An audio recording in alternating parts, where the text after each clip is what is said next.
We are now at the office of Kate Fox, who's the director of Destination Salem. And Kate, I missed all the goings-on in October.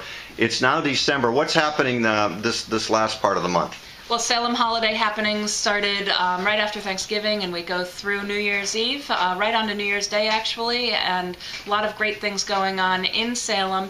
Coming up for the end of the month, going into Christmas, we have Fezziwig's Ball, which is a historical ball. Fezziwig's Ball. Fezziwig's Ball. Okay. It's a great opportunity to try out some traditional dancing.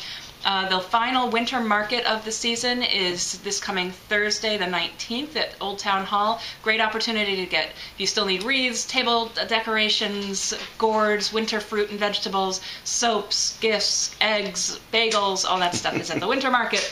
The Peabody Essex Museum has two great exhibitions going on, Impressionists in the Water, and then the Japanese fashion exhibit, and they will celebrate on Thursday the 19th with their PEM PM program.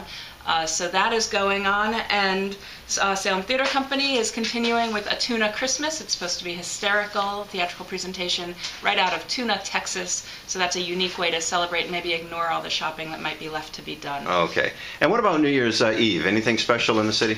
There will be our very first night celebration in Salem on New Year's Eve, and it's going to be early in the evening so that people, for families and people who are going out later, around the 5 to 7 p.m.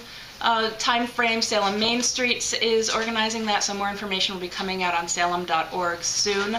New Year's Day is the annual Frosty 4-mile road race, not too early, 10 a.m., and that's a great way to kick off. And you'll be running in that? I will be running in that. Excellent. All right, that's Kate Fox from Destination Salem. With more stuff online, I'm Rick Moore.